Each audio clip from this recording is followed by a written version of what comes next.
آزاد کشمیر میں موسم بہار اپنے جوبن پر ہے، ہر طرف ہریالی اور سبزہ آنکھوں کو خیرہ کر رہا ہے۔ بہتے چشمے، لہلہاتے درختوں نے علاقے کی خوبصورتی کو چار چاند لگا دیے۔ سردی ختم ہوتے ہی خانہ بدوشوں نے کشمیر کے پہاڑوں کا رخ کر لی۔ اس حوالے سے مزید کیا احوال ہے بتائیں گے نمائندنیوں۔ عبدالرحمان ہمارے ساتھ موجود ہیں۔ عبدالرحمان، آگاہ کیجیے گا موسم کا مزید احوال۔ جی بالکل، میں اس وقت موجود ہوں پلندری میں، اور پلندری میں تقریباً 2 دنوں سے یہاں پہ بارش جو ہے وہ وقفے سے بھی جاری تھی، لیکن رات کے پہر کافی طوفانی بارش تھی، ہواؤں کا کافی راج تھا، لیکن آج صبح سویرے سے موسم جو ہے وہ کافی صاف ستھرا ہے، دھوپ ہے، اور آج گرمی کی شدت میں کافی اضافہ ہوا ہے۔ بارش کی وجہ سے ندی نالوں میں کافی پانی آیا ہے، چشمے جو ہے وہ کافی بہہ رہے ہیں، پانی میں کافی اضافہ ہوا ہے، اور یہ جو موسم ہے اس میں جو خانہ بدوش لوگ ہیں وہ بھی کشمیر کی طرف رخ کرتے ہیں، چونکہ حالیہ کچھ عرصے سے یہاں پہ بارش اور برف کا کافی سلسلہ جاری رہا ہے۔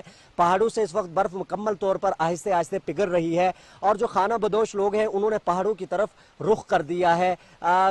بہار کے موسم آتے ہی پھولوں میں یہ جو کھلکھلاتے پھول ہے، لہلاتے درخت ہے، اور بہتے جو چشمے ہیں، موسم کو بہت زیادہ دلکش اور دل فریب کر بہت بہت شکریہ، آپ کا اہم خبر شامل